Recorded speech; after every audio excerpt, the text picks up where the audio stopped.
国をおすすめします。はい。今日はですね、日本が大好きな海外の皆様に向けてお話をしていきます。はい。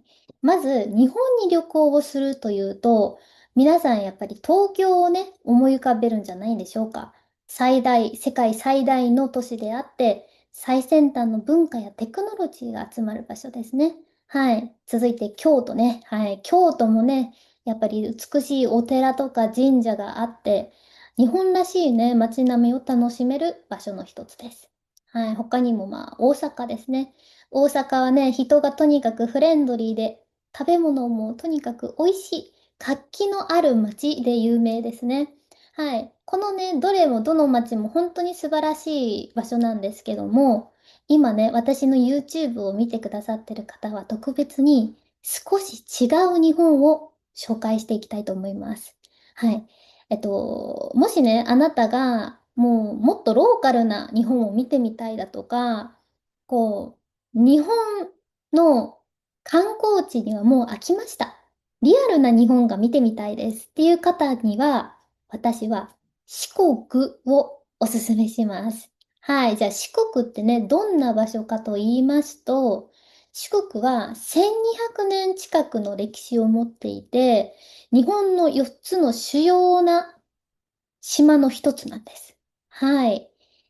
場所は日本の南西部に属しております。はい。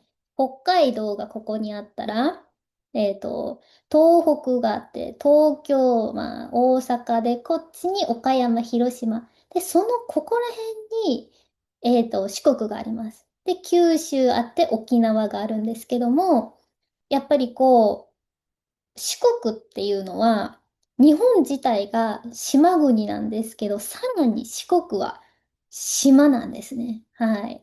本州、東京から四国に来てもらうには、橋を渡ってもらわないと来れないんです。つまり新幹線は通っておりません。はい。そのためね、やっぱり、北海道から、下にずっと旅行に来る方っていうのは、四国じゃなくて、やっぱり大阪の次に、京都じゃないや、広島や岡山を通って九州に降りていく人が多いんですけど、やっぱりこの四国っていうのはね、やっぱりそういう交通の面でもちょっと不便な面もあるので、外国人観光客が逆に少ないんです。はい。でも、あの日本らしい部分がね、本当に残っている、たくさんある場所だと私は思っております。はい。じゃあ四国っていうのはね、まず4つの国っていう漢字ですね。漢字は4つの国って書きます。はい。country ですね。for country って意味です。四国。じゃあ、4つの県がつまり連なっているわけなんです。はい。まず1つ目、徳島。2つ目、香川。3つ目、高知。4つ目、愛媛。はい。私の出身はちなみにその4つ目の愛媛県です。はい。じゃあね、続いて四国の魅力についてちょっとお話をしたいんですけど、まず四国っていうのは、自然がとにかく多い。はい。山も海も川もあります。はい。高知県にはね、仁淀ブルーで有名な仁淀川があって、四万十川もあります。香川県には瀬戸内海の島々があって、うどんが有名ですね。はい。徳島には、鳴門の渦巻きの渦潮があります。はい。さっきもね、ちょっと簡単に触れたんですけど、1200年の歴史がある。つまり1200年以上続くお遍路文化も残っております。88箇所のお寺を巡る巡礼の旅になっておりますね、こちら。はい。海外から歩いてね、海外から歩いてじゃないけど、海外から日本に来た方で、四国をね、歩いて巡る人も増えております。はい。言ってしまえば結構自然が多い場所なので、派手な観光地ではありません。でも本当に自然とか文化とか人のつながりは、すごく日本の魅力が存分に残っていると思います。はい。で、ここからはまず私のね、故郷である愛媛県についてお話をします。はい。愛媛県はね、四国の西南部、四国の中の、西南部じゃないや、北西部に属しております。はい。人口はおよそ130万人です。一年を通して気候はね、比較的に暖かいですね。温暖な場所で、あんまり雪は降らない印象があります。そうですね。積もらない。降っても積もらないです。はい。瀬戸内海に面しているのでね、穏やかな気候が特徴的です。はい。あと、愛媛県といえば、みかん。はい。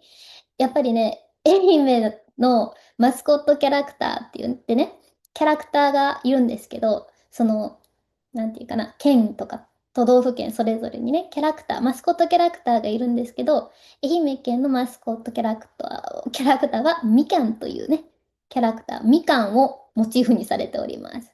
はい。なんで、みかんが有名です。はい、日本人なら結構誰でも知ってるんじゃないでしょうか。はい。えっと、実際にね、愛媛県は日本有数のみかん産地です。はい。冬になるとスーパーにも食卓にもみかんが並びます。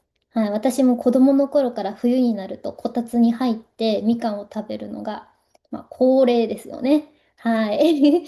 で、愛媛の食べ物っていうのはみかんだけじゃなくって、鯛めし、じゃこ天、あと新鮮な、魚介類が有名です。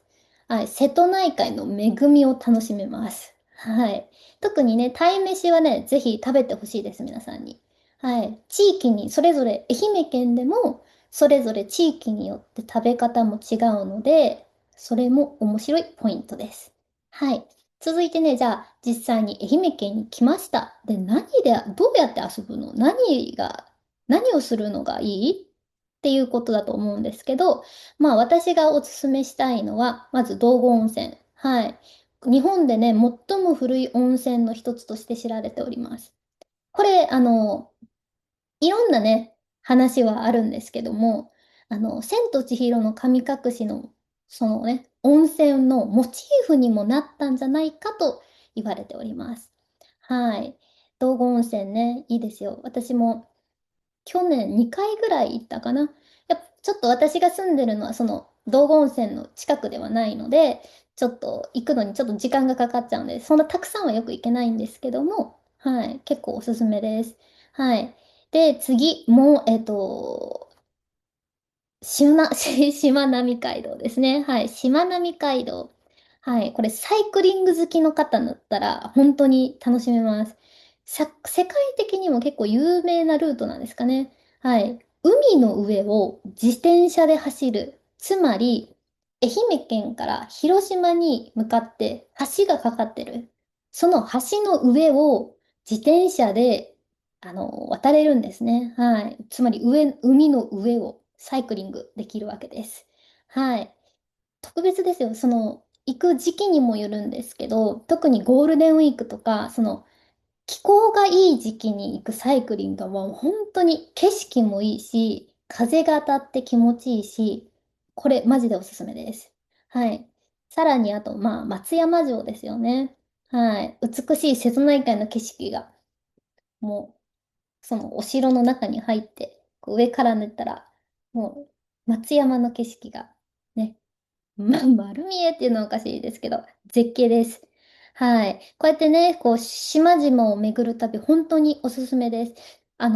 ゆっくりね、過ごしたい方には、もってこいの場所かなと思います。